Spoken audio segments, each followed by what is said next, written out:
Welcome back, everybody, to another exciting episode of Aaron's Opinion, the podcast for blind people, where we speak about critical issues in the blindness community and all other issues from across the universe and galaxy.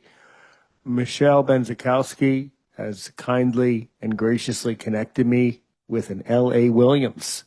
When I read that bio, I was like, wow, that's all I could say. Wow, we got to talk. So rather than me boring the audience by me reiterating the bio, why don't I just mute my microphone and ask you the question I've asked everybody else? Who is L.A. Williams? All right, let her rip. Go. Well, what's happening, Aaron? As you said, my name is L.A. Williams. Thanks so much for having me on. It's funny because my name is actually short for Leslie Alexander Williams III. And I know my name sounds all regal, as if I grew up having a whole lot of money or something like that. But if that's what y'all was thinking, you got another thing coming. Because I didn't, y'all. I actually grew up in average and ordinary town America, probably very similar to how you did. Mine's is called North Philly. I don't know what yours is called, okay? But growing up in a place like that, it's not typically where you'd go to find the next financially independent individual. You know what I'm saying? It's just not, the normal place that you think to look. And then on top of that, I got another challenge, being as though I'm totally blind. I know y'all very familiar with that thought process, right? What happened with me is on my third birthday, I had my 12th surgery and lost my sight completely. And I don't say that to get any kind of pity, especially from this audience, right? Not at all, right? I'm more so just sharing with you because, growing up, I was one of those kids where I wanted to be able to do all the stuff all the other kids did. You see what I'm saying? I didn't want nobody putting no limits on me and telling me what I can and cannot do. Man, there was other kids that was outside riding their bike. Man, I wanted to ride my bike too. So what I can't see? You see what I'm saying? It was other kids that was in the house playing video games and all kind of stuff. Guess what I wanted to do, Aaron? I wanted to play video games too. You know what I'm saying? Like, I don't want nobody putting limits on me based off what they think I can and cannot do. And I know you probably feel the same way. So anyway, growing up, I did realize I was talented with music, production, engineering, and all that kind of stuff, right? And so I opened up a studio, and I was making like $60 an hour running my studio.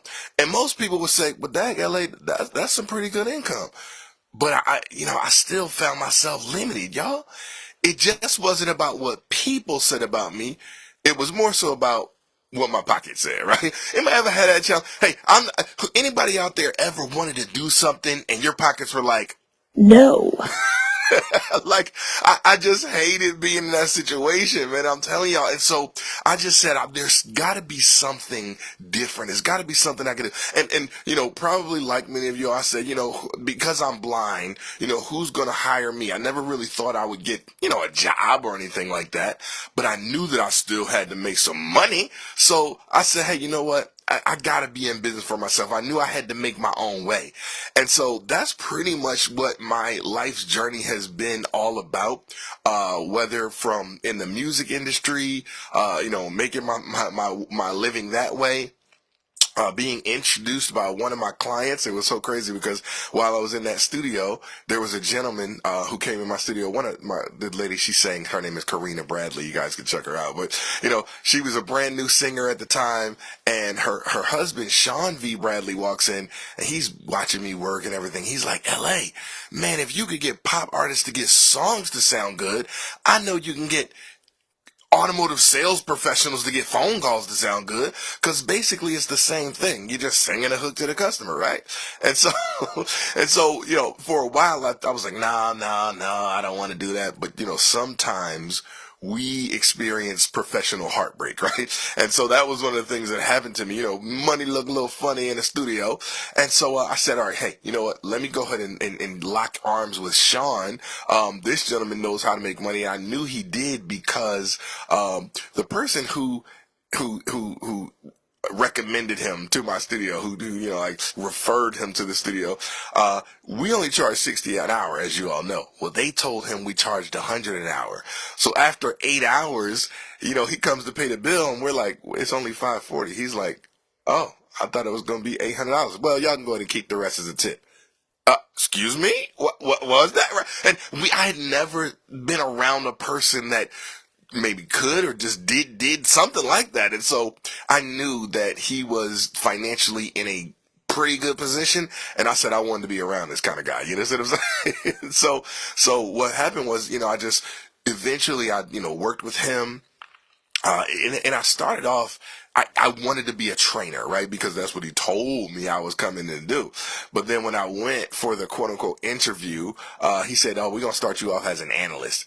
And I was highly upset, right? Because I'm young at the time, and I'm arrogant, and I'm thinking I'm the man, right? And so he's like, "We're going to start you off as an analyst." And I was just so upset about that, that it lit a fire under me that said, "Hey, you know what? Listen, I'm gonna just annihilate everybody in this company. I'm gonna be better than each and every person here." And, kind of made myself do that. Everybody who was above me in any way, shape, or form, I made sure I mastered their position, and I got good at the next person's position, to the point where I went to a dealership supposedly as an apprentice trainer, but the real trainer missed his flight. So here I am, sitting in front of a whole dealership group worth of people, and I'm like, oh my goodness, like, but I wasn't scared though, because one of my mantras, something I always say is, put me in, coach. Just give me a shot. Just give me a chance, right, to be able to do something. And I'm telling you, I'm gonna shine like a diamond. I'm telling you. So that was what happened there. And so from that moment in time, I just grew from being a trainer, to becoming the national trainer, to becoming the vice president of training, to becoming, they just said, you know what, you do so much around here, we're going to make you the vice president of the company, right? And so since then, I've acquired ownership in the company, and that's just that side of the story. But even outside of that, as I continued to do music and things, I knew that money and finance was like the ticket. I knew that if I could just become financially free, right, there there was another life, another side of life waiting for me. And so, I got licensed in money and finance. I said, hey, listen, if I need money, if I want to learn how to make money, I should learn it in the financial field. And so, that's literally what I did. I got licensed in insurance and investments and all of that good stuff. And that's where we are now. Well, actually it's not, because I got more stuff going on, but but if I were to kind of lay out a general principle, that's pretty much how my life grew from being a baby to where we are now, 40 something years later, Aaron. And for those of you who have forgotten in this blast of a conversation, my name's Aaron Richmond. I'm Aaron's opinion. I support your message. Holy moly, let me tell you. Yeah, a lot of times when I was growing up, there were so many times too where I wanted to do something or something didn't happen or something like that. Hmm. And yeah, I always just kind of knew that, and I tell people, when I was a little boy, I didn't notice discrimination. When I was a teenager, I didn't care. When I was in my 20s, I cared even less. Now Hmm. that I'm 34, I care. So in my case, let me kind of push the rewind button. Yeah. I was born in Washington, D.C. I grew up in Maryland in a very, very, very rural place. I basically just grew up with my family. There was nobody else around my age, let alone other blind people. Right. You were about to ask me, but I'll save you the energy. I was born blind with glaucoma and a congenital heart defect. Specifically speaking, I have a genetic syndrome called Peters anomaly, Peters plus, now known as Kabuki's. And I also have some other health issues too, but nobody wants to hear about that, but it is true. But so my whole life, LA, has been about overcoming and also understanding, and it's not so much, and this is an opinion, not a fact. My opinion about being a successful person is in many, many, many cases, not only is it about overcoming things, but successful people accept limitations when necessary. There are Hmm. always limitations. Everybody just doesn't want to admit to it. If you were to ask the wealthiest man in the world, are there limitations in your life? A wise, a truly intellectually capable person would respond by saying, Well, of course, the first limitation we have is that life is something that is temporary. The second limitation is that there's only 24 hours in the day. And the third and most humbling limitation that all humanity has to accept is there are always things that are out of our control. Let's go. And if you just can't accept those things, then something is terribly wrong with you. But I don't always, you have to understand that I don't always get people with your, if you don't mind me saying, your enthusiasm and your esprit de corps, a lot of times I have to talk to people about many things that are very, very serious and very sad. There's something overwhelmingly happy about your presence. And I think that's a lot of your success. You're an overwhelmingly happy individual, Yeah. But yeah, I mean, I'm sure that when I was 6, if somebody told me, "Hey man, you want to come base jumping with us?" I would, go home to my mom and say, "Hey mom, can I go base jumping?" And she would say, "Well, no." It takes a 6-year-old a long time to understand what base jumping is anyway. It's a bit of an exaggeration. It's actually against the law, as you know, to go base jumping. So that's a bit of a hyperbole or a bit of an exaggeration.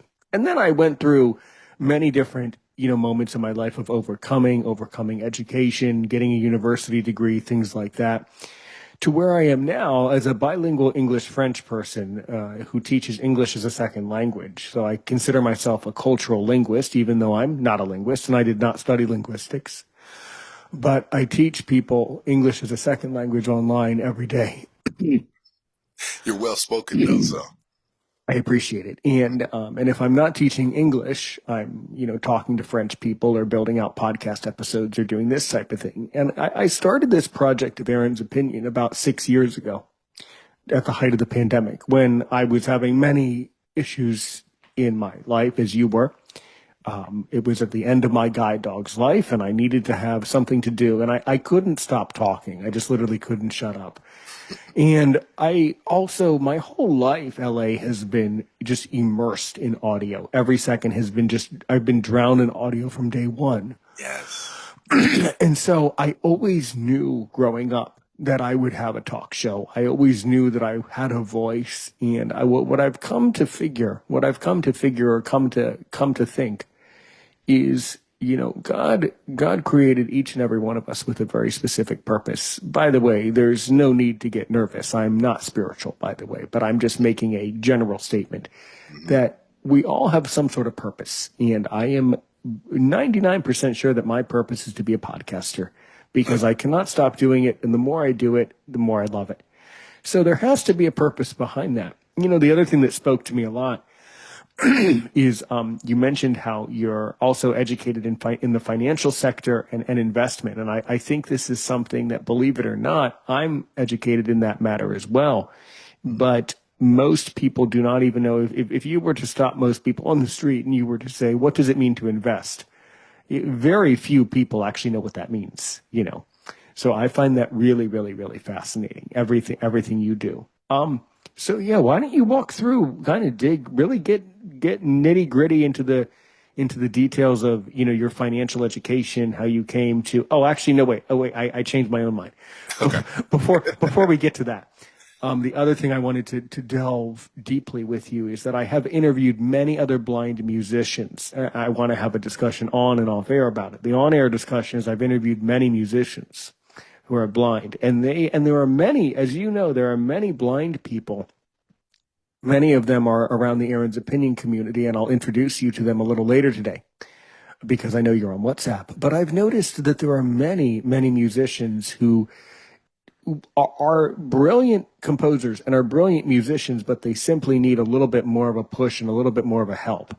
And I hope that you would still have your studio, and I hope that you would be interested in perhaps working with some of the musicians I know, because there are many, many people who I can turn your direction, and they would really be really intrigued and really pleased to work with you, because many people need professional help with their music. So yeah, to go back, what can you tell me about your music studio, the music business? Really delve deeply into the music business. What's everything you know, or everything, or as they would say, what's everything you want me to know about that? Go from there.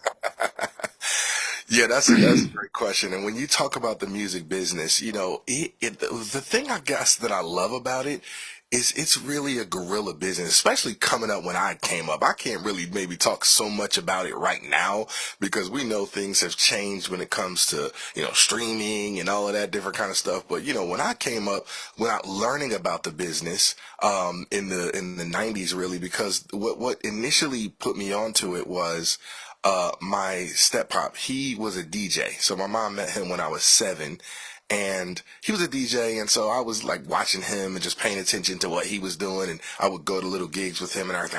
Yeah, that's great. I want to be a DJ. But then I realized, what? I don't want to play the record. I want to play what's on the record. I want to create what's on the record. How do I do that? And so he said, "Oh, you want to be a producer then?" And so that just opened up my eye. Once I figured that out, it was like, okay, cool. And I had to really good. I thought that playing music was going to be the way that I did it. And that one of those summers, I was probably about 11 years old.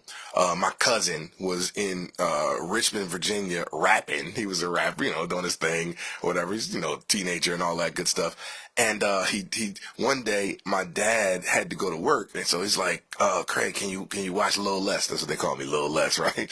And so he's like, man, I gotta go to the studio. They was like, oh, so take him with you.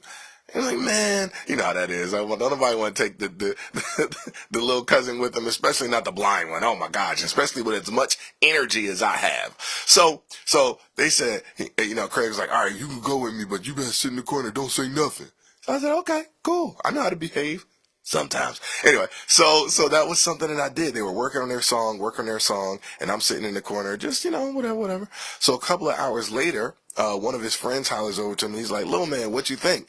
And I was like, it's all right, because, and I guess he took that as the opposite of a compliment. He said, well, come over here, let's show me how it's done then. And now all of a sudden my cousin was like, oh yeah, my little cousin be playing the piano, he be doing this, he be doing that. And, it just came to be later on after I kind of worked with them, and I told them that, it doesn't sound like you're saying this the right way. You got to say this the right way. I didn't know I was producing at the time, right? I thought I was just, telling the older kids what to do, right? And it was fun for me. And, to come to find out, the performance that we created for them, they ended up going somewhere and winning like $2,500, of which I got $20, right? But I learned at that moment that, the tree of life is watered by the work that we do for low or no pay, right? Come to find out, that gentleman who hollered over to me, his name was Tim, later changed his name to Timbaland, right? So, but I didn't know that I was being trained by him. I didn't know that he was kind of showing me the ropes, of the business. But I mean, that's what it was. And so for that summer and other summers, I would just go, hang out with my cousin and his people, his guy, Mario, we call him Red Eye, went hanging out with him and just making stuff, right? And so when I came back and told my friends, I said, this is what we're going to do. We're going to make this music. We're going to do this. We're going to do it. It was phenomenal.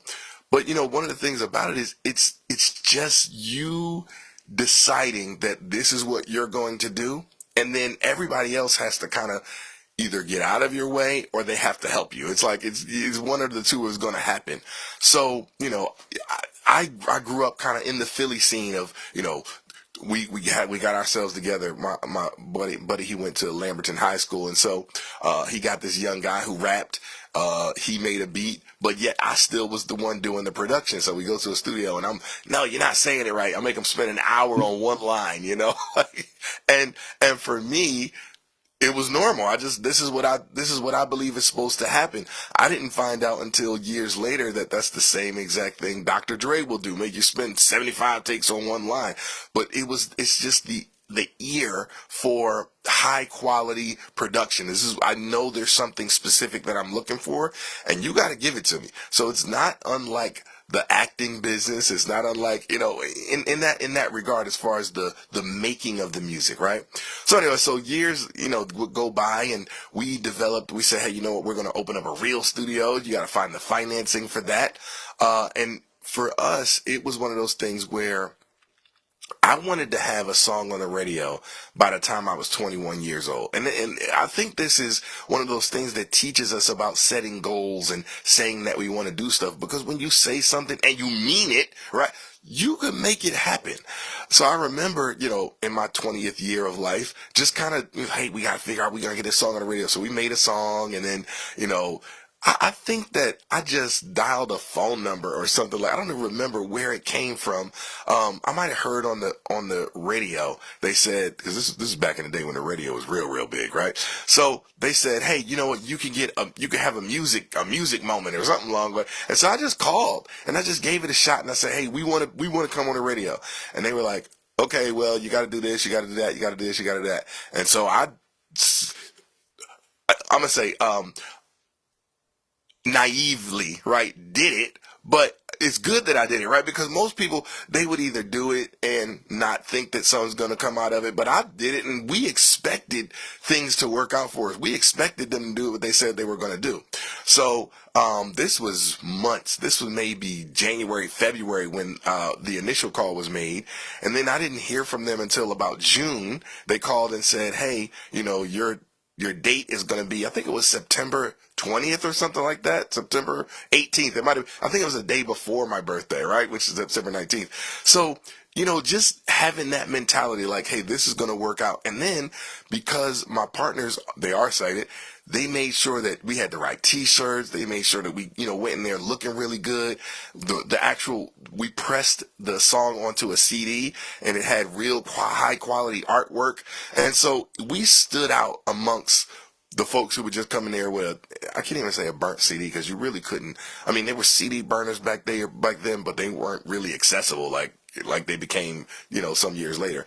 But, we just put the extra effort in order to make sure, because we knew that we wanted to be like the high quality. We like, sometimes I think people make music nowadays, or even back then, whatever, they make music and they just go, oh, this is good. How about you put that up against the top music of whatever genre you're looking for? Like, when you listen to that, does it make you feel the same thing? Does it sound similar in some way, shape, or form? And I'm not talking about copying and all of that. I'm talking about just the sonic quality of it. And for me, I knew that was something that had to be the case. You wasn't going to play me. You wasn't going to chump me. I wasn't going to come in there with a halfway sounding good thing. My stuff was going to sound like it belonged on the radio from the very beginning. And I don't care what I had to do, who I had to talk to, who had to help me, what questions needed to be answered in order to make that happen. But that's what we did. We made it happen. And so, after that, I went to Full Sail University because I felt like I learned everything that I could learn from the Philly scene of music, right? Just, being in the streets, going to this studio, going to that studio. I wanted to be in the upper echelon. So I did go to Full Sail University in Orlando, Winter Park, Florida. There's a whole story to that too, man. There's stories to go with pretty much everything, as I'm sure you realize. But I came back from there and I had my degree. I began to meet some people. I got a chance to, meet Michael Jackson. I got a chance to meet Beyonce. I got a chance to, meet some of these different people, work with artists from all over the world, really. I got a hit in New Zealand before I knew anything about it. I had a hit, with a gentleman from Alabama. It's called Welcome to the Land of Alabama, home of Ella Keller. I was just doing stuff, right? And not realizing that I was either gonna get credit or anything like that. I just constantly just working. And then when you do that, things, especially when you work with the right people, but I mean, you almost kind of like use the law of averages in your favor, because the more you do, something gotta happen, something gotta pop, especially when you're doing it at a high level. You can't, just do it and hardly put the effort or the work into it. I was literally, working, doing some sort of music every single day. There wasn't a day that went by that I wasn't either making music in my house, doing something on my little keyboard, offering somebody to record them, going to somebody else's studio, doing something. And so that's how you end up meeting a lot of people, and you end up creating a space for yourself. You kind of get people to know who you are, because you're relentless about succeeding at whatever it is that you want to succeed in. So for us, it was the music business. So we came home, had a studio. The person who rented us the studio, we spent all this money, painting it and doing all that kind of stuff. Come to find out, it was like a sublease that they weren't allowed to do. So we lost all of that and got another studio. Similar situation, right?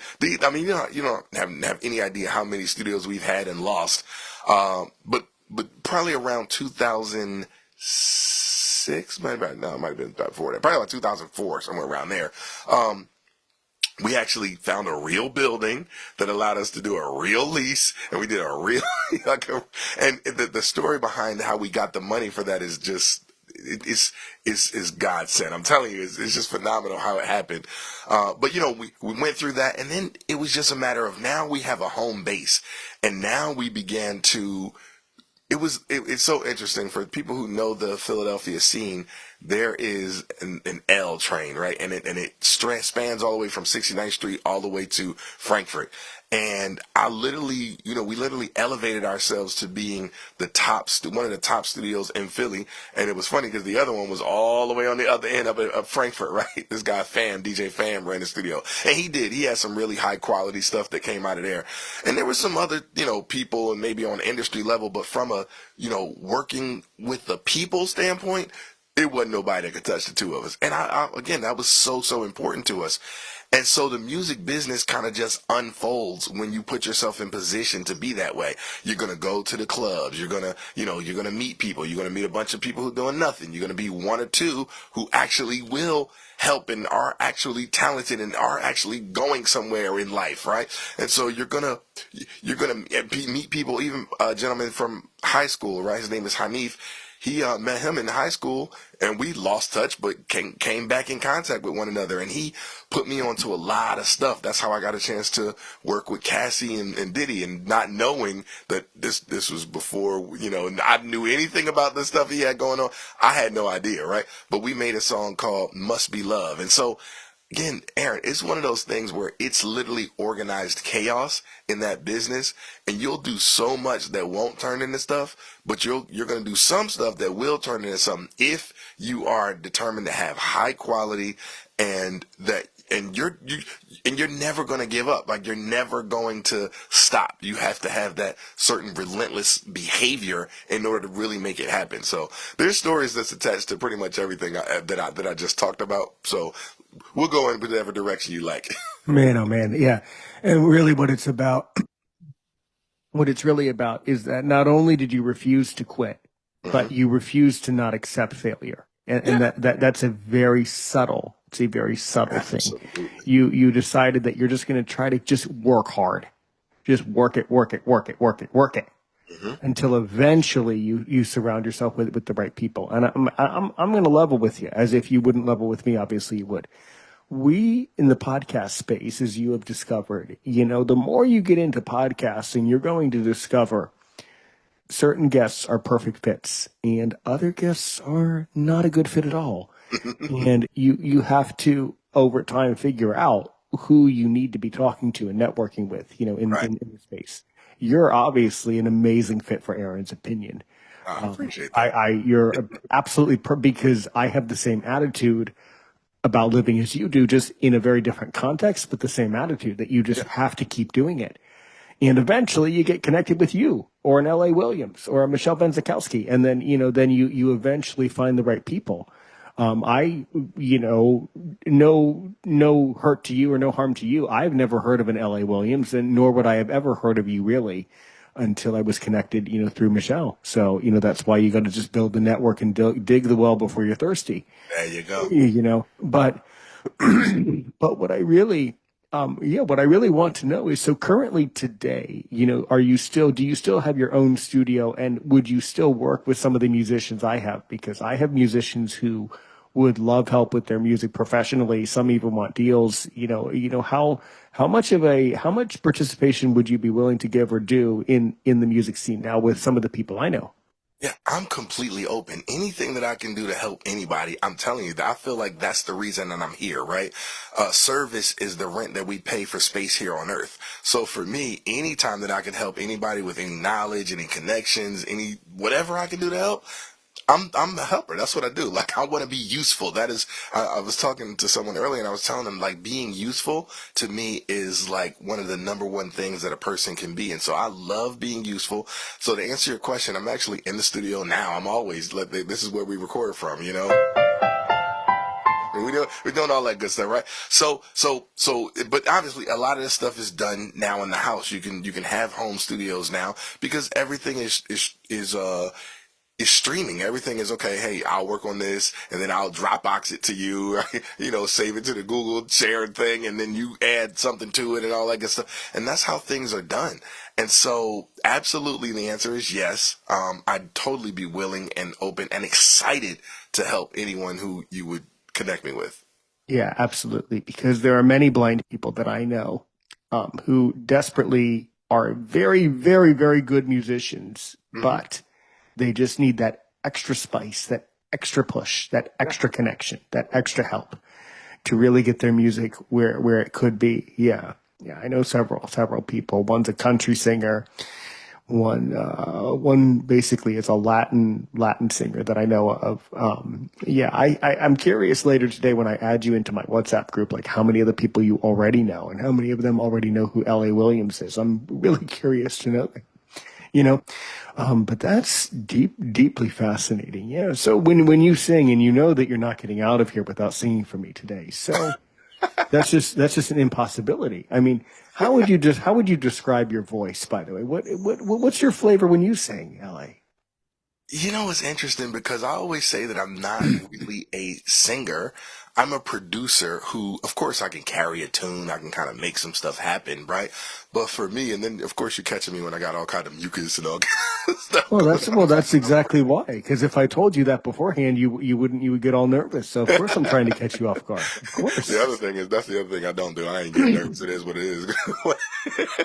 We gonna do it, right? And it's gonna come out how it's gonna come out. We gonna have a good time listening to it, right? But more so, absolutely.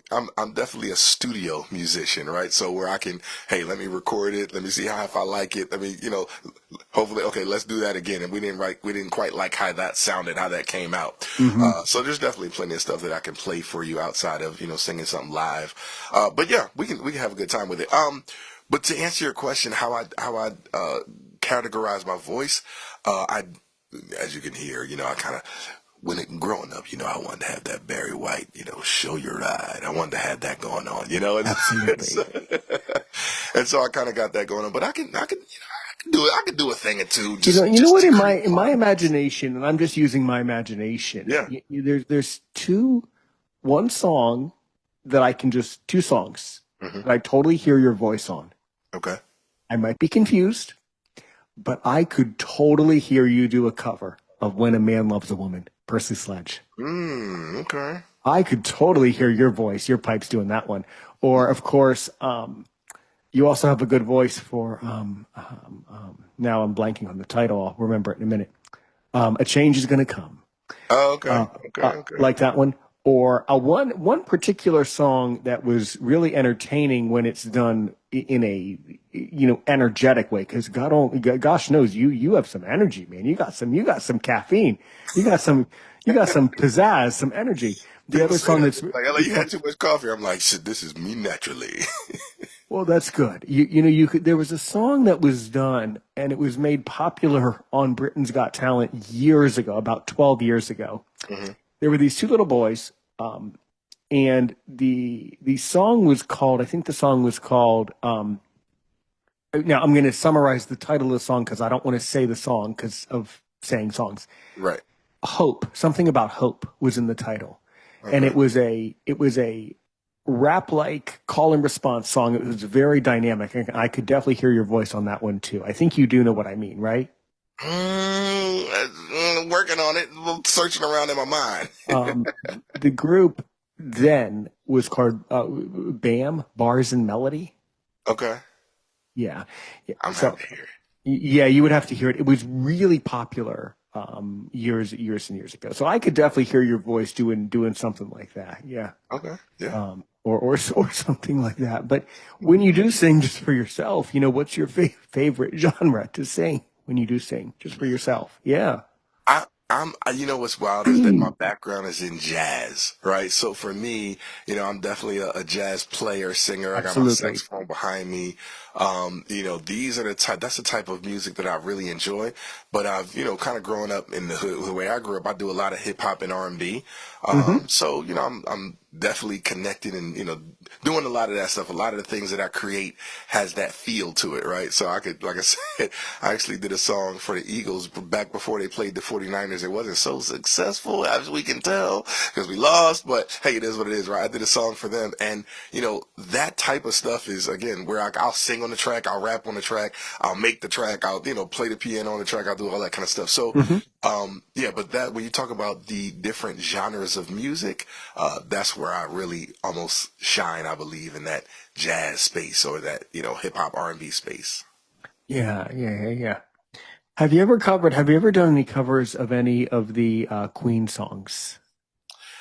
I did a remake more of the Queen songs with a young lady, and I'm mad at me upset with myself because I can't think of her name. I'm gonna call her Kaylee, but she did a song of the Mercury. Uh, Anywhere the wind blows, nothing even matters. Like we did that, and it was just we Hmm. just turned it into like a real cool hip hop. Bohemian Rhapsody. That's that one. Yep, yep. Mm-hmm. Yeah, now that was one of the most. Now, Bohemian Rhapsody is one of the most technologically perfectly orchestrated songs of all modern Yes, indeed. humanity. Mm-hmm. Absolutely, I could definitely hear you on a cover of "Somebody to Love" too. Just you and the piano on "Somebody to Love." My God, Mm-hmm. that would be fabulous. You could do that one too. So yeah, yeah, that's really, really, really cool. Really fascinating. Absolutely. So, so you work in your studio, you get some songs, but then at some point though, obviously you made an important transition more into the financial sector than anything else. So Yeah. how did you kind of transition? And we'll get back to the music, but how did you transition from the music to the financial sector and moving up in this particular company? So why don't you kind of walk through your financial knowledge and things like that? Yeah. And it's a simpler transition than folks might think, right? Really, my godmom, had got a presentation from someone who she referred to my mom, who then referred me. People ask for referrals. And when I first heard the information, again, I was one of those people where I'm like, okay, I'm just here to just listen. But then, it just made so much sense, right? And the young lady said something to me. She said, Ellie, I could tell you want to be successful. So I could see it all in your face. But in order to be successful, there's more things you got to stop doing than start doing, right?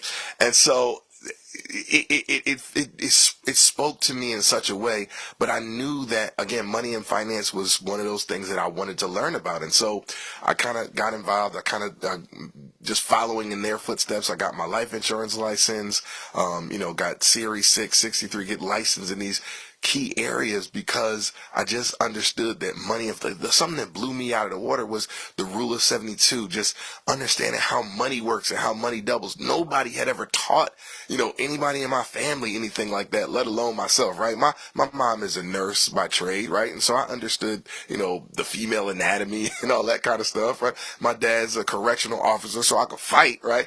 But nobody in my family is the president of a bank, right? So who was going to teach me and, my community about money, finances, and all that kind of stuff? I just felt like it wasn't going to happen.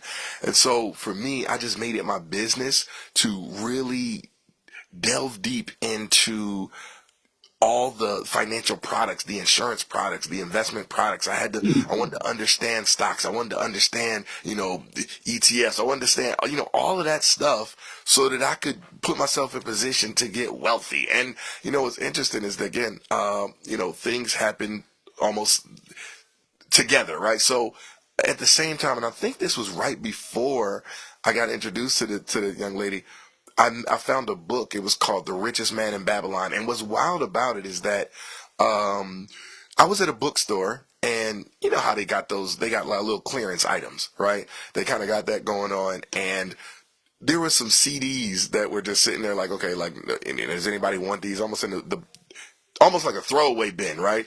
And so I was like, all right, hey, it's something about it. Again, it's one of those things sometimes where you can't quite remember because it was almost like fate. So there was 12 CDs in a little throwaway thing, and I think I bought it for like $12 or whatever it was, maybe even $6. It was something ridiculously stupid, right? And so get in the car with my girlfriend at the time, and we're just flipping through, and I don't know why we picked CD number 4, and we just put it in the CD player, and Dennis Waitley was reading The Richest Man in Babylon, and it sung to me. It was just like, oh my gosh, he was telling the story of Arcad and how he, became from wherever he was to becoming the richest man in Babylon. And again, sometimes it's just a timing thing. Wherever I was in life, it was like, listen, I can do that. It just sounded so doable. I'm like, oh my God, I just got so excited about it. And I think that's what really happens when you do strike something at the right time. You end up coming across, and it's like, that's why even sometimes when I'm saying things or when I'm on a podcast where I'm, doing something like, I feel like I'm not saying anything really that new, right? I mean, Aaron, you and I are such kindred spirits when it comes to a lot of the things, a lot of little quotes and different things that we have. I mean, I can feel that we're cut from the same cloth, but we'll never know when we say it, when it's going to penetrate or make a difference to that other person, because I don't think it really has to do with us. I think it has to do with them, right? We're just kind of like the vessel, right? We're saying it and we believe this stuff and we roll with it and we use this stuff, but it's up to the people. They gotta be in a space where they make a decision that, listen, I need to come into this space now. I need to move into this area now. And so that's what I kind of really learned about, the whole money and finance space, is that I talk to a lot of people, but again, people ain't ready for the information. They're not going to do anything with it. But it did teach me that I had to get really good at sales, in it being as though whenever I would meet with people, as you guys could tell, I can be pretty engaging, right? I could tell stories. I could, people would love meeting with me, and they go, "Oh my gosh, Ellie, you're so good at this." But then they wouldn't buy anything from me, and I'm like, "Oh my gosh, like what? If I'm so good, how come I'm not making the money?" Like that was like that was my frustration I was dealing with. But I didn't know that it was because I was not on the level that I needed to be at when it comes to actually being a real consultant and asking questions and really helping people. Like, it's not about me and how flashy and how fun, my presentation is. It's about them and where they are. And so all I got to do, like nowadays, Aaron, listen, when it comes to sales, I don't even, I feel like I don't even work. Like all I do is just ask questions. I'm just curious. I'm just super curious. I ask a bunch of questions. I learn how to ask the questions that make people think about their situation, and then make them want to do something about their situation, and then they just do it. Like so it's totally different now than it was in the beginning for me, because in the beginning it was like, oh, I got to give a winning presentation. That's one of the fundamentals. People say you got to give a winning presentation, but now I've learned that a winning presentation is me shutting up and listening and just allowing people to tell me and talk about their situation, because people really kind of know what they're not doing. They may not necessarily know what they need to do, but they know that there are things that they could and should do, right? And so now when you show up with the solution, they go, well, you know what? That makes sense. And now more people take advantage. More people will step into the solution that you have available to them. So for me, it's not so much, I mean, we could talk, Rule 72. We could talk about how that stuff works. We could talk about, different types of insurances and whole life. And, we could talk about mutual funds, and we could talk about, index universals and all that techno babble, I call it, right? Or it's like, hey, what's the situation? What are we trying to get accomplished here, right? And once we kind of put it in that space, man, that's when I think people really start to gravitate toward it. Yeah, well, absolutely. Like you said before, certain conversations really are penetrating and really making a difference. And you had to know that when you said the word penetrating, you had to know that I had to jab in a little joke here. LA, let me tell you something. LA, it's a little secret just between us. LA, guess what? What's up? You're penetrating. You're making a difference. I couldn't resist. Could not Let's possibly go. resist. And the other thing you're doing is raising the bar.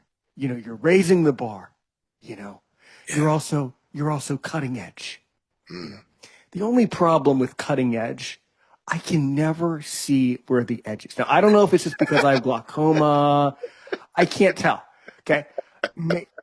You see, you do know that the earth is flat, right? Somebody sat you down and said, LA, man, let me tell you, the earth is flat.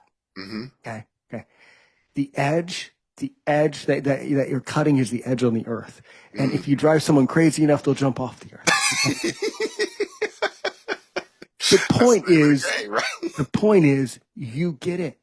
You get it. It's not really about the complexity. It's Mm-hmm. about your personality that you inject into what you say. Right. It's not really about the business. It's really about the money. That's why they call it money, There you go. And the other, and hold on. The other thing that's a very subtle thing that people have to learn is when somebody's going to make a decision about anything in their lives, the only person that can make them make the decision is them. In other words, if somebody's not recruitable, they're not going to be recruitable whether I talk to them or LA talks to them.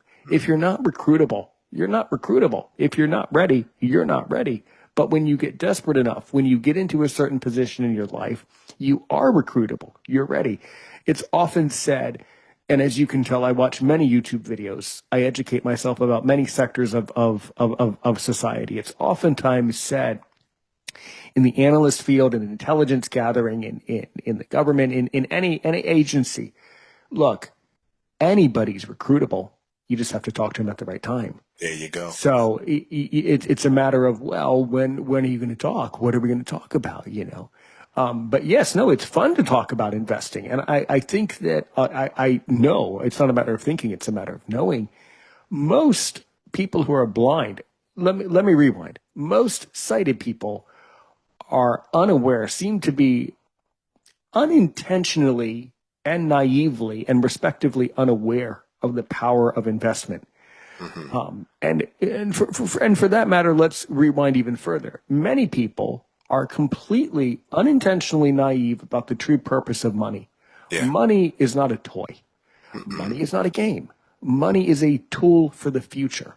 Yes. Now, my father taught me this. You obviously learned it. But very, very, very seldom do you find somebody else who understands that money is an engine. It's not a fuel for now. It's an engine. It's a thrust for the future when things get really rough. And people never, ever, ever understand that. And it's very saddening to me. And I'm not going to get too personal, but I'll get just personal enough to tell you that I've known people in my personal life who are perfectly intelligent people who worked perfectly hard. Good job, honest people, good people, people of faith, people of patriotism. But they never, ever understood what on earth do I do with the money. Yeah. So few people having nothing to do with the investment knowledge. It's all about behavioral economics. You know That's it. better than I. Look at all the stuff that's happening around the world, right? If you look at what's happening right now, surely you and I can see that there is a war going on in the Middle East, right? Not to politicize, okay? That's not the interesting part. Right. The interesting part is how behavioral economics, people's thoughts, are impacting the way they're using money just because a war's going on. Woo. Well, don't you understand is what I'm trying to tell people, and I'll tell anybody. If you can educate anyone about anything, it's that, but the money doesn't care if there's a war. The money, the economics, the building blocks of society have been the same thing since money. Yep. To go back to what I said, that's really why they call it money. So the fact that people don't understand that is actually really disturbing and really saddening, especially when they have large families or not, especially when they're old, especially when they have children, especially when emergencies happen. It's really, really, really terrifying that people just don't understand that. So try to really paint some pictures, go off of what I said or talk about what you want. But how do you really extrapolate and understand what's going on when we think about behavioral economics, money, and society? What do you really know? Tell me. So I'm gonna break this down this way because I constantly ask my son, who is now 16 years old, and ever since he was 7, right? I just randomly ask him, hey, what's the purpose of money? Right? Just because I want to make sure that he kind of has this deep down inside of him, right? Like, what is the purpose of money? And the answer I'm looking for from him is to make some more money, right? Like, literally, like, if we understood that money is a seed, right? Money is not meant to be, oh, I just make some money and I spend it and I exchange it to get the goods and all that good stuff. And I'm like, no, no, no, no, no. See, if we learn this at a young age, because it gets more difficult to, because once you're older, once you know that, it kind of gets really difficult to say, okay, now I know it, but how do I use it as a seed instead of using it as a means of, exchange, right? Well, if you understand that it's a seed and you go, hey, you know what? I'm going to plant this somewhere, right? That's going to benefit the world, that's going to generate more money. Well, now I'm in a position where I can, sometimes I don't even want to tell people don't, because some people say it like this. They say, whenever I have money, I invest that money. I put that money somewhere where it'll work for me, right? And then I never spend the mama money. I only spend the baby money. Well, we really want to get to a place where we don't even really spend the baby money. We spend maybe the grandbaby money or the great grandbaby money, right? So you got to understand, you want to put your money in places where it'll make some, and see that for me, that's what it was all about, because growing up where I grew up, we ain't having no money, right? So not any significant amount. So that's why, to me, being in business for myself was so important, because in that way I can generate more than $12 an hour, right? I remember they were outside. They was like, well, man, I'm making $12 an hour. And I'm like, oh my gosh, like that sounds exciting to him at the time, right? That probably is about equal to about $20 an hour or so now. That was maybe 10, 15 years ago when he said that. But I mean, like, people being in a situation where if you realize that money that you're making, if you think it's a lot, okay, great. Well, live off of it, as little of it as you possibly can, and then do something useful with the rest of it. And when I say useful, that's what I'm talking about. I'm talking about investing it into something that will allow it to turn into something else. And so for me, the very first lesson I learned was the whole, like, get thy purse to fatten, and the whole setting aside 10%. Now, of course, I know that's basically nothing. However, I had to start somewhere, right? And so I think at the time I might have been making like $1,500 a month or something like that. And so I saved $150. And it was wild because, now, don't judge me. For some crazy reason, I probably had something to do with, the opposite sex or whatever like that. But for me, I wanted this TV, man, and it was a $300 TV. And I'm like, oh my gosh, like, I want this TV so bad. And I don't even know how I could never pay. I got bills. I can't get this $300 TV. Well, as soon as I saved $150, it was like, okay, cool. And then the next month, I saved another $150. And so then the next month, I saved another $150. And you know what? I didn't want the TV no more. I'd rather have my $300, right? that was just the thought process. I said, I'm more so like having the money. I don't want it. I don't even want the thing that the quote unquote money can buy at this point in time.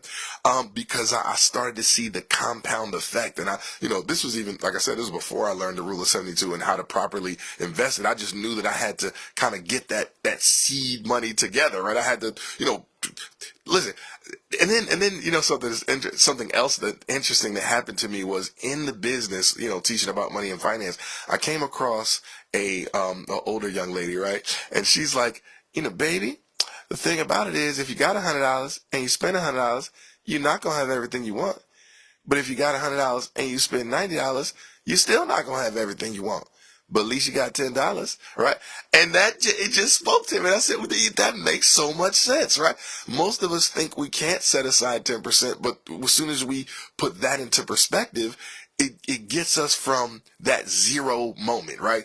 Back in the day, there was something called zero moment of truth, right? When it comes to marketing and all of that good stuff. But man, a lot of us aren't in the space where it's like, okay, you have something to go, the president, he was like, oh, I got a small loan from my father of $1 million, right? like, it's relative, right? So again, we all may not be in that position, but it doesn't really matter when you start. It's the fact that you start, right? And when you start, you will grow into every other aspect of understanding money and finance and all of that different kind of stuff. I'm sure there's some stuff that I still don't know that the billionaires know about money and finance, right? Because there's more lessons and things like that for me to learn. Now, I get it, I understand, because you talked about being educated and watching stuff like when Elon paid, what was it, $44 billion for Twitter? It was like, And then it was just funny because people were like judging him. Oh, he can't do this. He can't. Man, I spent $44 billion. I can say what I want to say. Like,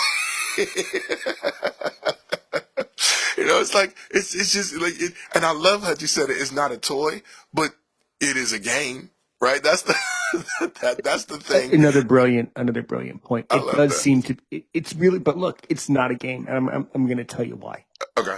The difference, and I want your input on this. The Okay. difference between somebody, now you said I shouldn't judge you, so I'm going to say something and you shouldn't judge me. Okay. Okay.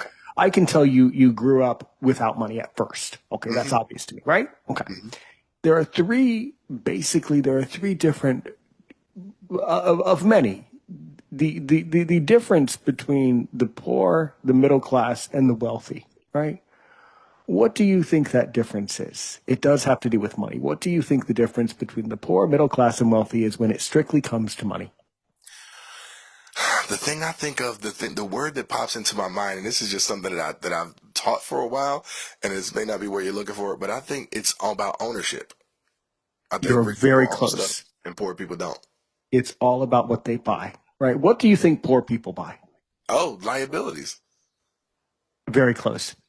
You reversed it. You saw the video. You reversed it. Yes. The poor buy stuff. Yeah, stuff. Yeah. Stuff, right? The middle class buys liabilities, right? Real good example. Take, for instance, timeshares liability, right? That's a really obvious example. Many people do it. Yeah. Why? Because they want to please the wife and kids. Right. That's pretty obvious. Yep. It's liability. It's silly. It's not a good thing to do financially. People do it. What do the wealthy buy? Investments. There you go. And so Things that- anybody on planet Earth has the potential to be wealthy as long as they understand that money is an investment. But the reality of it all is they don't understand that. And most people get stuck in the cycle and circle of either buying stuff or liabilities. But it takes a special person to stop buying stuff, stop buying liabilities, and start investing. And that's the difference. Yeah, no, I love that. And what you're saying is so accurate, don't make no sense. And here's the other thing that I learned kind of being in a place where I didn't have no money to buy no investments. I didn't even know that was something that could happen, right? So, well, obviously this happened later for me, right? But for me, it's about income producing assets, right? And so for me, that when I wrote my book, right? And the first time I got a check from all of the different books that I sold, it was like, oh my gosh, like now it makes so much sense because I've had that knowledge that I had that for a while. I knew, I had my story and all of that great stuff, but I hadn't quite packaged it in a way that I could turn it into some money, right? So when I wrote the book and put it in a package, what happens is, okay, now it's in a place where people can purchase it, right? And now that book makes me money without me I don't have to write any more words. I mean, I might do a little marketing, I might talk about the book, I might this, I might that, but I don't have to rewrite the book over again. It just pays me, right? The cool thing about being on podcasts and, that's like for me in the automotive industry, we got a podcast called the Millionaire Car Salesman Podcast. It's income producing. Why? Because we sit there and we just record stuff. We record ourselves having a conversation kind of like you and I are doing right now. And then the people who want what we offer, they listen to it and it's almost like they already spend time with us. And so for me, it's been always about, well, since I learned it, it's been always about, how do I become the person that people say yes to before they even know what the opportunity is, right? See, because when we're in that position, there's other ways of making money. It's not just coming from money. But I mean, man, what you just said is so accurate when it comes to now. Okay, now that you got some money, what you gonna do with it, right? You gonna show off for the wife and kids? You gonna just buy some stuff just because you got some stuff? Are you gonna there's different things, like there's different things that you can do with it. But when you have the mindset of, okay, once I get this, I'm going to put it in position for it to make me some more money. Oh, now, and which is what you talked about, which is that's what an investment is, right? Put you in position where it can grow and make some more money for you. Become a money tree. People say money don't grow on trees, but that's what Yeah, it it is. does. Daggum tree, right? In my backyard, it definitely does. It's right next to our lemon tree. I have a money tree. Hmm. Yeah, absolutely. You're so right. You're so right. Hey, speaking of books, talk about the book. Your whole life. You're one of these people. I can tell, and I've interviewed others who are basically living in a movie. Hmm. And something about you is both so serious but also so sweet and endearing and warmthening. You have such a warm personality. I You're like an audiobook. You're like a character in a book.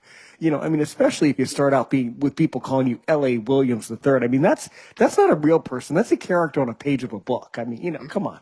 So what's this book about that you wrote, man? Talk about it. Promote it. Go. So, it's interesting because you all heard my story at the beginning of the podcast, and I say that, I had that mentality of, so what, I can't see, right? I want to be able to ride a bike. So what, I can't do this. So what, I never really was accepting of the fact. And when I say accepting, it's like, I accept it, but it's not going to get in my way, right? Just because you already talked about it, we have limitations doesn't mean we have to live a limited life, right? And so for me, when I wrote the book, it was just a matter of, hey, I want to kind of get that mantra. I want to get that idea out there because so many people go, I can't, and they make it mean something like, okay, I can't, and so that means that I can't do other. No, like, okay, you can't do that one thing. So what? What that got to do with anything else? I can't see. Great, I can still do a whole bunch of other stuff. Somebody else might be, hey, I'm too short, right? So what? All right, well, I can do some other stuff. Right? I can get other tall people around me. Okay, I'm too tall. Get some short people to help you, right? I'm too black. Get some like I'm too white. I'm too fat. I'm too skinny. I'm too what? People like you talked about. Limitations are going to be there, and so the mentality and what I wanted to get across in the book was the whole mindset of so what? Like, do not allow that to stop you from getting done the bigger thing that you really want to get done. And so the rest of it was the simple fact that I'm just I feel like I'm a confrontational person, right? So that's why I said, so what, I can't, the guide to winning, because I always wanted to win, right? The winning what? I want to win in the face, right? I don't just want to win, like, on the low. That ain't how I want to do it. I want to win in the face of fear, uncertainty, and doubt. Okay, fear, you there? Watch me do this thing, right? Oh, like uncertainty, you there? Watch me do this. Doubt, you want to be there? No problem. Watch me do that, right? And so that was just this. It's just an emotional title to me. I don't even know if it's the greatest title, but it's so emotionally charged. It's a visceral title for me, right? And so that's the reason why I did it. But it was wild because, like I said, I was on the treadmill and I was listening to Daniel Priestley's book, Key Person of Influence. And just listening to that, I just kind of had a feeling come over me. Again, I maybe heard tons and tons of times that, oh, you should write a book, you should write a book. But I allowed the challenges to stop me. Well, I'm not going to do it because of this, or what am I going to write about, or whatever. I let all those little obstacles kind of get in my way before I even got started, right? Well, that day, January 8th, 2024, but who's counting? Like I just said, you know what? It's over. It's done. The book is good. The book is written. I thought it was going to be done in 3 or 4 months. It actually took me 11, right? It took me about 3 or 4 months to even have something worth keeping. Like I would, I'd write stuff and I would wake up every single morning, at 4:30. Now, typically we get up at 6:30, so I could be in the shower by 6:45. So we'd be out the house by 8 o'clock. Well, I started waking up at 4:30 so I could spend 2 hours writing.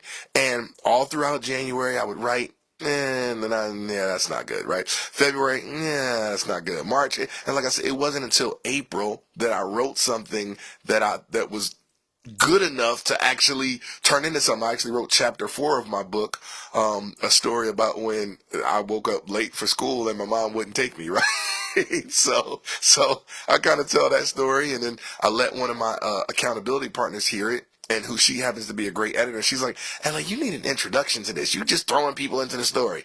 And I didn't agree with her, but I did because, I'm coachable. Okay, you tell me to do something, I'm going to do it. So I went ahead and wrote the introduction, which became the introduction of the entire book.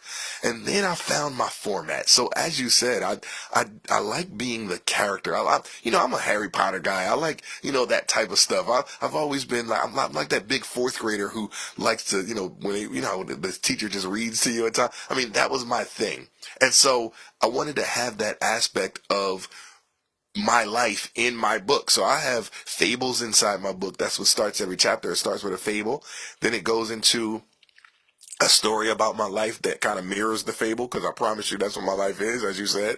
And then it ends off with almost like a workbook, like exercises that people can do so that they can explore different areas of their life, right? So it's not just like a storybook, because people say, okay, who wants to read your story? Not even your mama sometimes, you know what I'm saying? That she was already there, right? Who wants to, the self-help? Okay, that's cute, right? That's nice and wonderful. But I wanted to have an aspect of entertainment, right? I love, my guy, Patrick Bet David, I love the title, Valuetainment, right? We talk about entertainment. I'm going to entertain you while I train you, right? The idea of, and then I come from, music production engineer, and you know what's ridiculous? This is what I need you to get on me about, because I don't even have an audio book in my book, because I know I know that I'm going to have to be the reader of it. I'm going to have to have the sound effects. It's going to be almost like the full cast edition. I'm going to have to really do it. I can't just do it the corny way and just read it and let that be that. That's just not how I do it, right? So I want to, and I'm going to, I've got to make the decision that I'm going to make it happen, and then I'm going to release an audio version of my book as I'm actually in the process of writing a second and third book. So it's a lot of stuff going on. But that's the whole idea of So What I Can't, the guide to winning in the face of fear, uncertainty, and doubt. You know what else you can do too? That a lot of people have done this, and this is also very creative, in addition to reading your own book, which I require you to do, because if I'm hearing your story of L.A. Williams III, I got to hear it in your voice, because nobody's got that personality. You got to read it, man. You got to read your own book. Absolutely, you do. You know what else you could do as a creative, very creative concept here? Mhm. You could, and this is done, if it's done well, it's very productive. You could read each chapter of your book, Mhm. and you could turn each of those chapters into your very own podcast. So basically, you could turn your book into the podcast. And since you start each chapter with a fable, you could start out by saying, "Dear listener, today's fable or today's life lesson is," you would read the fable, "and here's a chapter of my life that supports that lesson." And so you could turn it into an audio podcast that way, and that could also act as an audio book as well. Yeah. Be fun. You see what I'm saying? I And do. then not only would you be able to download it on all the platforms, but it would get all over the place. It would appear on all sorts of platforms, not just one platform. So then the story would spread even further. Yeah. You be thinking, Aaron. You be thinking. I like that.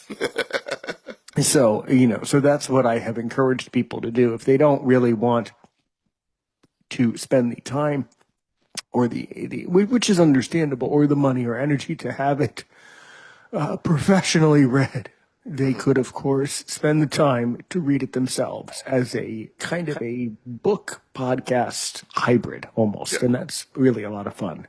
Which is Yeah. ridiculous for me, because I've read other audiobooks. I've got, stuff that I could play for you of me doing audiobooks. But again, when it comes to doing my own, because I know what I want and I know the high level of production I want to go into it, it's one Right. of those things where you're like, I'm not gonna do it yet. Okay. But think of it this way. You already have your mic, you have your studio, you have your Yeah. place where you can read it. So the fact that it's you reading your own story, it's going to be perfect because it's you. So it's Wow. already there. You just have to Wow. read it. Just do Yeah. your own acting. Act Yeah. out your own sound effects, you You are know? telling the truth. Well, actually, I'm telling opinions according to the label of the There channel. you go. There you go. I love it. But I appreciate it. Look, yeah, you could turn each of those chapters into each chapter would be an episode, Mhm. and then the name of the podcast would be the name of the book, and then you read all the chapters, save them all, lock them in, and then you release, I don't know, a chapter once a week, and that becomes a global podcast. Yeah. A global phenomena that people could tune in and listen to parts of your life. I think that would be really, really powerful. Yeah, definitely. Thank you for the idea. I appreciate it. Yeah, you should This take. is why you come to Aaron's opinion, y'all. I'm trying to tell y'all, like, Well, wait a minute. Well, who said I'm stopping you? You can come to my podcast. You can come. let's really elevate the game. Let's really use our imagination. Okay. I'm just thinking out loud. Yeah. I don't know if it's true. What would happen if Aaron's opinion and L.A. Williams joined forces and we said, you and I are going to spend some time together creating special podcast episodes. And you're going to start and I'm going to start the episode by saying, hey, everybody, welcome to Aaron's Opinion with L.A. Williams. And I'm going to say, L.A., what's the life lesson you want to teach me today? And you're going to say, well, here's a fable for you to think about. And I'll say, well, that's a good fable, but do you have more story? This would be really cool. I'm curious now. What would happen if we did that? And we took each of your chapters, right? Each chapter is an episode, right? We record it, we save it. When we complete the whole series, it would be a whole playlist all about you, your success, and your book. Wow. Yeah. I love the idea. I know we could definitely refine it and get it to where, but I love it. And you know what's wild is that a lot of the stories that I tell are just the stories for, it's a lot of the stuff that are in my book. And then of course there's some of the stuff that never even made it into the book, right? Just different things that happen. And when you're outlining, for me, when I'm outlining a book, it's like, okay, what's going to make it? Is this story going to make it? I would just write down different things that happened to me and I go, okay, what is a story that someone can glean from? Something that happened that somebody could get something out of. And so those are the 13 chapters that made it into the book. Just, those things that happened to me. So I've turned them into, all kind of Facebook posts and everything. So that's why I know what you're saying could be beautiful.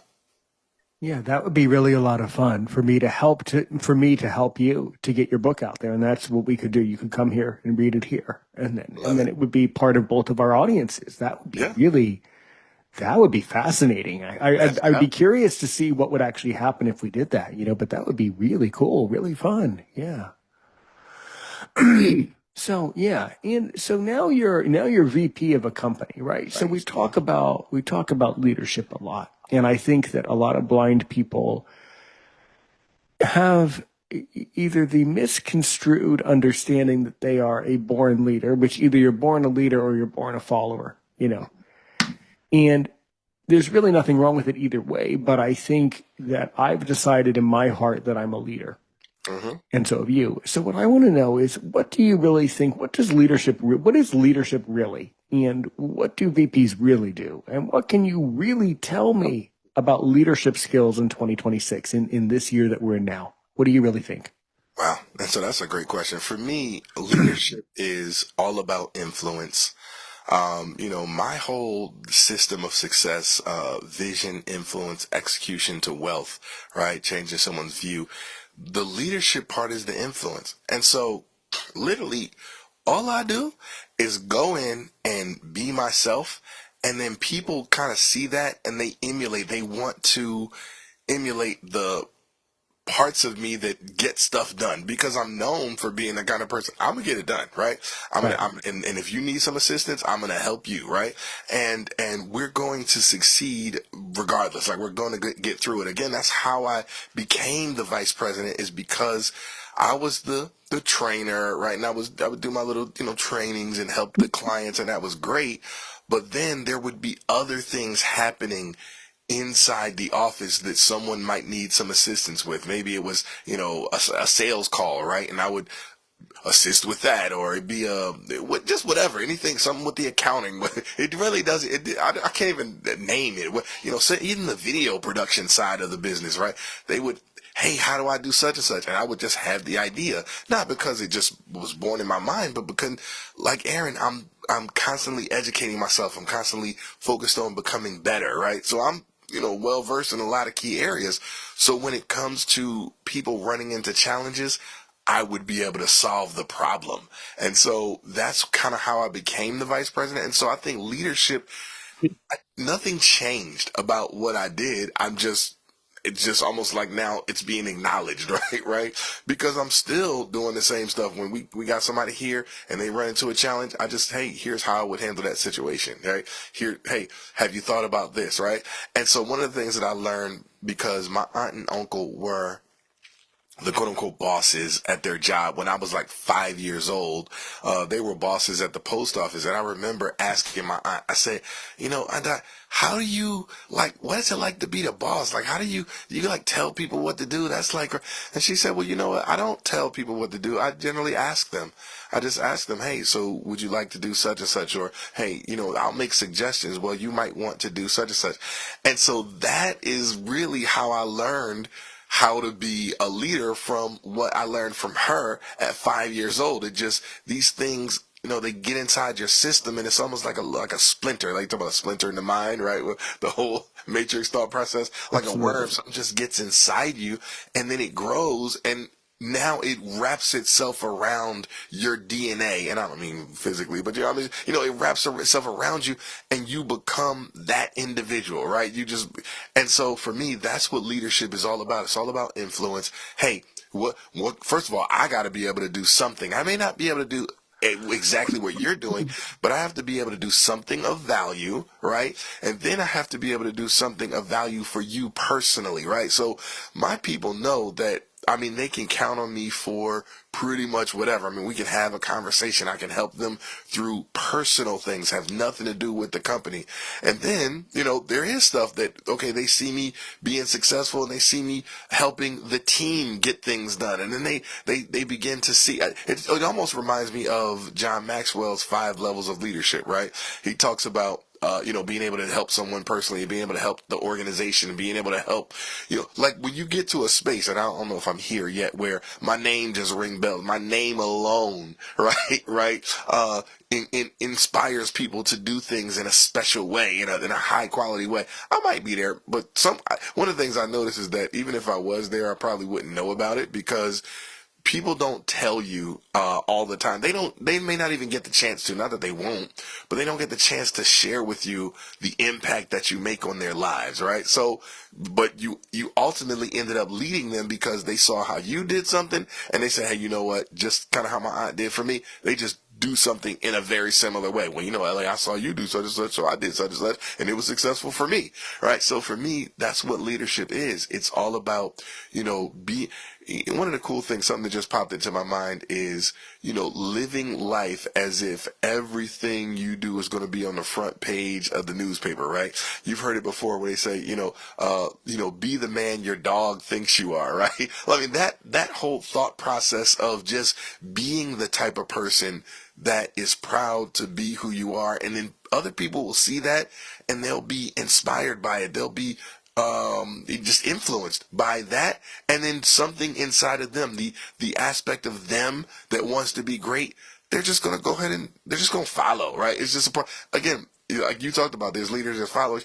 There's spaces in my life where I am the follower because I've seen people be successful and I want to do what they did, right? And so I follow in that format.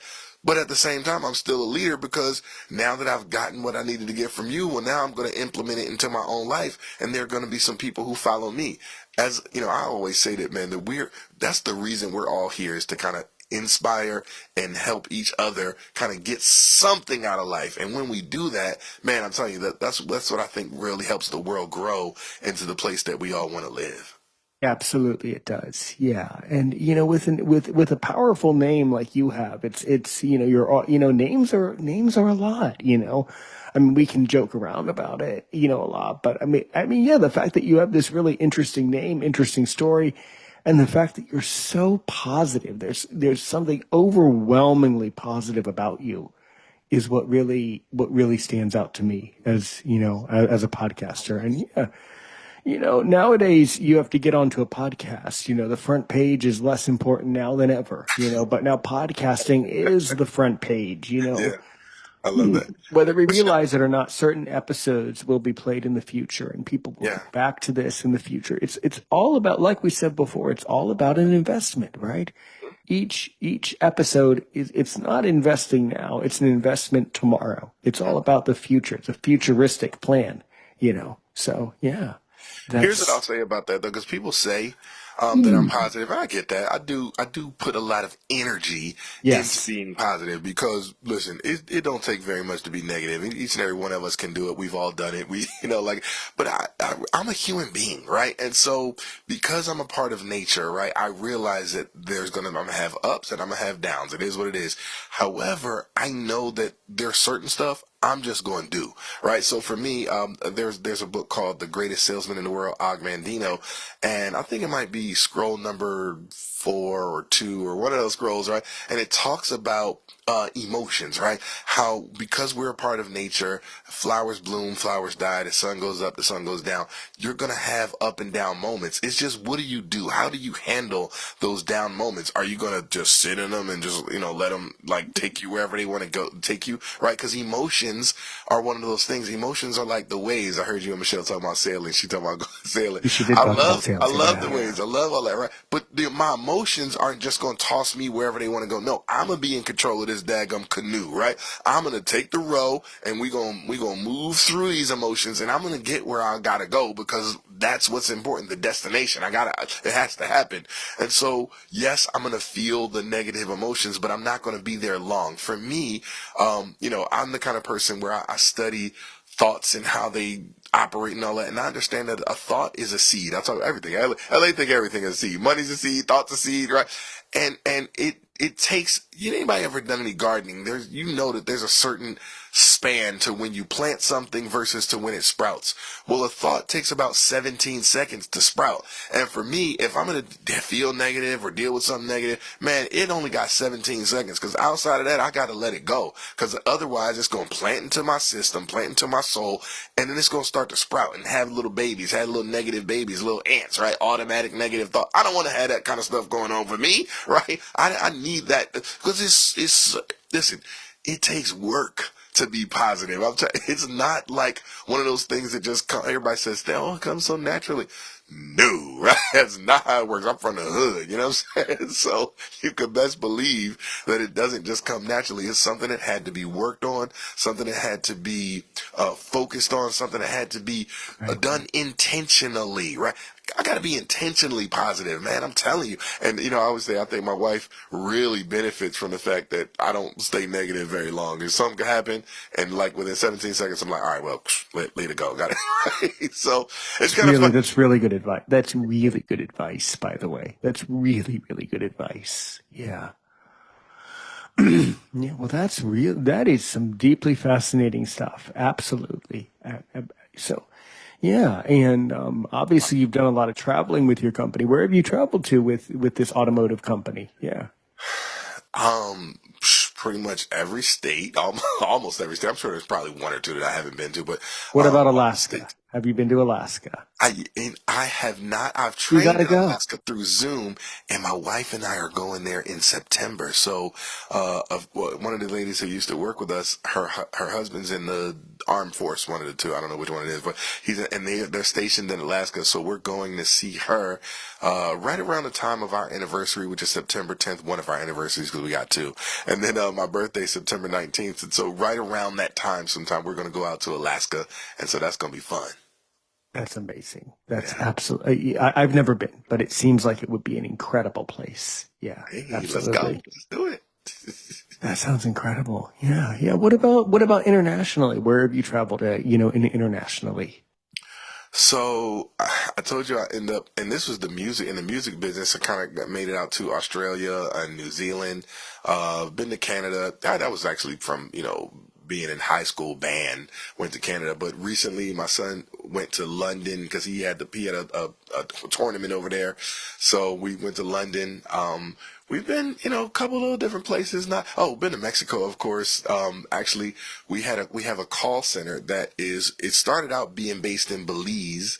Now there's more people who we have that are in the Philippines. And so I haven't traveled there yet, but my assistant, that's where she lives. She lives in the Philippines. So definitely plan on going there. Maybe having her come here. We'll do some connections like that. But yeah, these are some of the places that we go. We were going to Belize pretty regularly for a time when we were really starting to grow the call center. That was something that was a lot of fun for me too, because that's a fun place. I enjoy Belize. Like that's just it's just that whole Central America, the weather and everything. Man, I'm telling you, it's phenomenal stuff. Yeah, I've been to Lucia. Yeah, so I've not been to Belize, but I've been to Lucia, so I can Okay. understand and Yeah. imagine what it's like in Belize. Yeah. Formerly known, of course, as you know, formerly known as British Honduras. Yeah. Yeah, exactly. Yeah, it seems to be a very nice place. Many people go because you don't have to learn the local language there. Everybody speaks British English Hmm. mostly. Yeah, yeah. Well, that is really fascinating. And by call center, when you mention call center, you're saying that the automotive company has call centers, or what do you mean by call center? Yeah, so here's the deal. What we would train people on for years and years and years, we would go to the dealership and dealerships. Yeah, I never knew it worked this way. Right before I was in the business, I thought, okay, you got a car dealership, and then people just come in and buy cars and let that be that. No, no, no, that's not how it works. No, It's gonna sell. I never thought that. Why on earth would you think that, LA? Of I, course it doesn't work that way. Of course it doesn't. Come on, man. Just how I thought. I thought it worked like that. I didn't know, right? But what happens is, you put your information on the internet and then someone calls you, right? And they have a conversation with you about why this dealership is the one that you should do business with. And if they are successful, right, then you go to the dealership and great, great, great. So that's that whole internet, system and how it works. Well, that takes a lot of work, right? And then I'm training your people, and then they can decide whether they want to listen or not and all that kind of stuff. So some of them are successful and some of them just, they hear you, but they just do whatever they want to do. Well, we got sick and tired of that, right? So we say, you know what? Instead of us coming to train your people, we're just going to hire our own people. We're going to train them, and then we'll basically license them out to you and say, hey, listen, you want a bunch of appointments?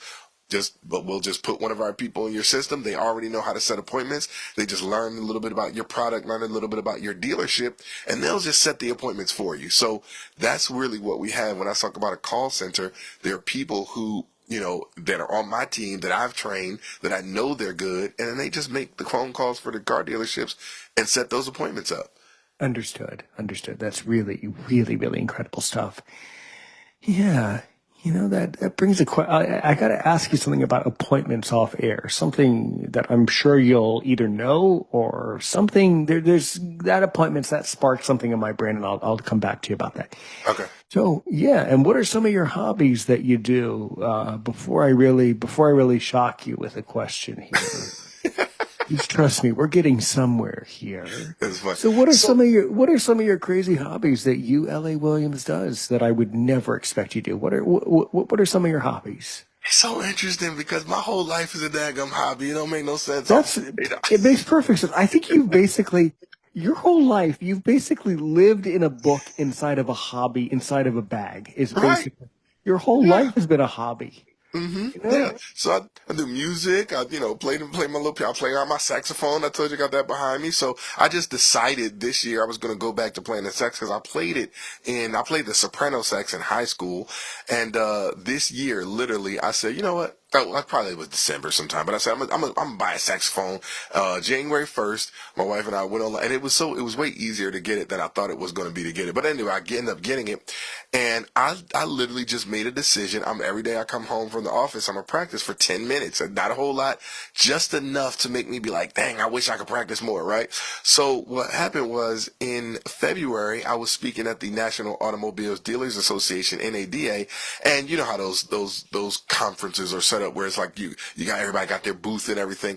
Well, I was the quote unquote booth babe. I was the entertainment, and I just had my horn, and people would be like, oh my gosh, listen to this. And I'm like, how long you been playing? About a month. They thought I was joking. I'm like, seriously. I mean, I played in high school, but that was, over 20 years ago. So I literally just picked it up. I bought it, January 1st. It kind of got to me, I think around the 5th sometime. And I just been practicing every day for 10 minutes and literally being at that event. it wasn't like I was really playing like new songs or anything. I was just playing to attract attention to the booth. But literally, that was just me practicing. I mean, like so that's when you talk about a hobby. My wife and I are, I watched the Bridgerton and all of that different kind of stuff with my wife. I'm kind of hanging out with her, and I told you we're big Harry Potter people. So now they got these full cast editions, and so I'm really diving deep into that and just reliving that story. But I mean, I'm the type of person that likes to do new and fun things. So again, Michelle already invited me to go sailing. So I'm like, hey, listen, we going. I just made it. She's like, oh, well, if you get some time, I won't get time. That's not going to happen. I got to make the time, right? Yeah. And I already know my wife is down. My wife is a G, right? She's down to go. She loves to travel. So I'm just like, hey, listen, we're going to go to Maryland. We're going to, it's hot. We're going to go sailing. Okay, right? It's just the type of people we are. So anytime there's something new and fun to do, look, we ready to rock and roll. When we go to Alaska, my wife wants to hike. She wants to do some hiking. I guess she's going to do some sort of a summit, or I don't know what they do. But her and our friend Jasmine, she's going to do that. Well, Robbie was like, well, okay, well, what's something that you guys can do? So we're going to go, I think they said fly fishing or something like that. I don't even know. But I'm going to do it, right? Because it's something I've never done before. Well, I've done fishing before, but I don't know. Is there a difference like fly fishing? I don't even know, right? But I'm going to experience something new. It's going to be fun. I'm going to be with the friends, and we're just going to enjoy life, right? So I think I did, as you said, life is just kind of its own little hobby. Any and everything that if we want to do it, we're gonna do it. People saw me zip lining recently on Facebook. I'm not saying that's like a hobby, but it was just something that, hey, listen, we wanted to do it. A friend of mine talking about he jumped out of an airplane. Hey, listen, I'm not undown. I mean, if it's legal, ethical, moral. I'm probably for it right now. One thing about me that a lot of people don't know is I'm Hebrew. I'm a Hebrew Israelite. So, I'm not going to be eating pork and seafood and that type of stuff. But I mean, for the most part, I'm down.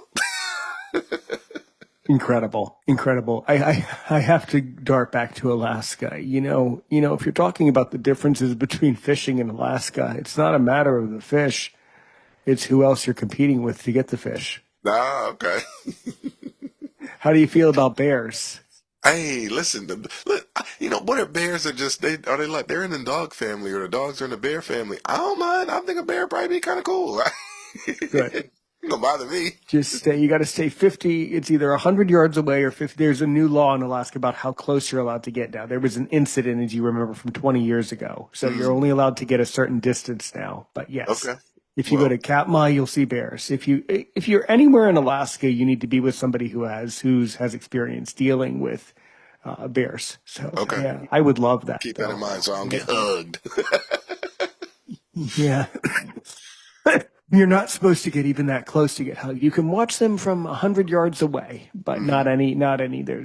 It's both a written and unwritten thing, and Yeah. things like that. So And yeah, being blind, I don't know how much of an experience that's going to be. I mean, I guess if they would roar or make whatever sound or something like that, you I would could hear it experience for that. sure. You'd be able to hear them. They're very vocal. You'd be able to hear them. You'd be Okay, able to cool. smell them.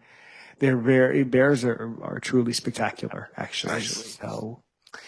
Well, that's you are a blast of a guy. Oh, man, I And appreciate that.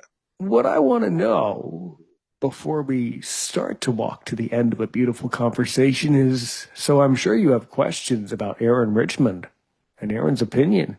Yeah. What do you really want to know about me to really get under my skin to make me sweat? If you can ask me a question, only one to get under my skin and make me sweat and see if I'm worth my salt as a podcaster. What do you want to Wow. know? That's good right there. One of the, and I don't understand and all that good stuff, right? But I will say the thing that I think is so interesting is when you talk about the language, right? And being able to speak French.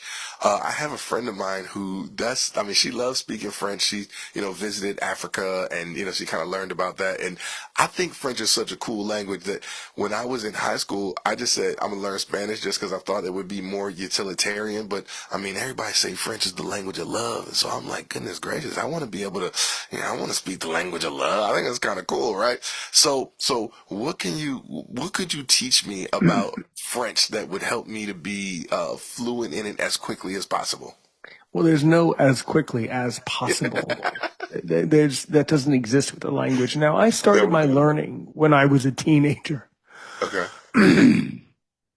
I started it when I was a teen. I thought I couldn't be bilingual. And then what Mhm. happened was I went to France when I was in my 20s and I discovered that not only am I bilingual, but I enjoy it.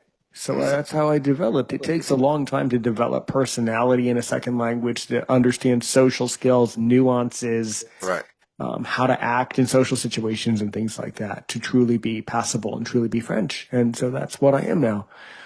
So that whole Mhm. Emily, you know about Emily goes to France or something like that? I think you're talking about a show called Emily in Paris. Yeah, that one. That's it. That's my wife's thing. It's not really my thing, but yeah, Emily and Barry. How accurate or like like well, how real is something like that? I mean, I don't watch the show, so I don't really know. It, it's sort of cheap. It's sort of like it's a fun show. That's all I can say. It's just fun. It's just a Yeah. fun. It's just a sweet, fun show. It's not to be taken too seriously, you know. Yeah, What's that comment they said? I was just reading something recently. They said something about it. If you're in France and you say something about a kitchen, you familiar with that? probably not. No, Okay, yeah, I don't know what it was. Something recently they said if you go to France and somebody says something about a kitchen and you say this in response, then they're gonna know that you're like down, like you one of the people. It's always like what's Saeed like. You kind of certain little thing. I don't know. And then the other thing that I most recently read was about how the name Kevin was very like popular, and then it's like, oh my gosh, now your name can't be Kevin. And I don't know if that came from Home Alone or what the situation was, but a lot I of don't those. know. I don't know. I mean, I don't know many people named Kevin. It's not terribly popular. I mean, it's a Okay. name, but not as popular. You know? Yeah, Yeah. yeah. Mhm. We want to hear you speak some French.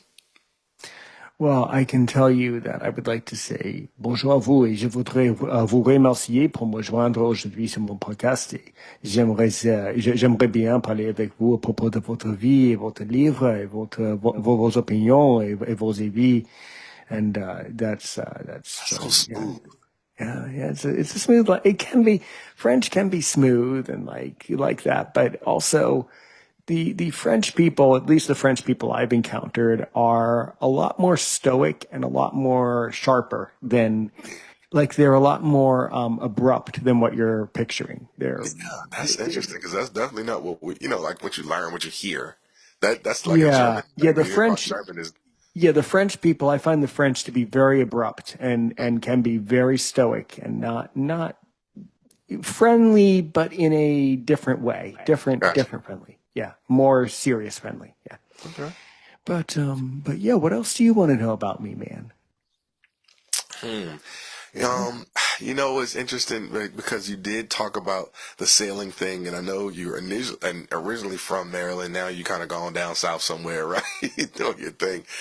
Um, what like how does that work for even because with you losing your sight, right? How does those type Right. of experiences like sailing and just some of the more unique things that you've done, how do you step into those things and not have to really be concerned with the fear or all that different kind of stuff? Like how does that fear, that uncertainty, that doubt I didn't kind of shake sail. that off? I didn't sail much. I did Okay. it with my father, and we sailed. We sailed a while. We sailed for a few years. Sailing is a very physically demanding hobby. So if you can do it now because you're not going to do it later. It's Okay. very physical. Yeah.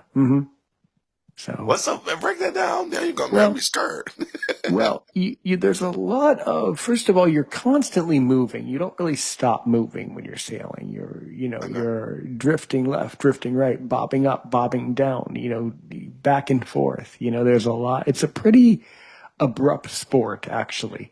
Hmm. There's a lot of mechanical things that are happening that need to happen. There's a lot that needs to happen for people to sail successfully. Yeah, we don't do it now. Gotcha. And it depends on the community. And one of the things that we kind of noticed about the sailing community is that the people who do that hobby tend to be not our kind of people. They're a little bit different. Some of them were okay with a blind person, but a lot of people who are into sailing are just a little bit odd. Let me put it Mm, that way. mm, So you got to be careful about that. Certain hobbies attract certain people. gotcha. And people who for whatever reason, people who are talking about boats all the time, getting on and off boats, those are the types of people that I mean, if they're nice, they're nice, that's fine. But a lot of them can be a little bit unpredictable at best, is what Hmm. I have found about that community. Yeah. I Hmm. like that. I think I figured out my question. Here we go. This is what I want to know. Okay. So, Okay. So this is the last yeah, one. Okay. Last one. finally figured it out, right? All right. So here's the deal. Cause you, obviously you're an educated young man. You're well spoken in English and in French, right?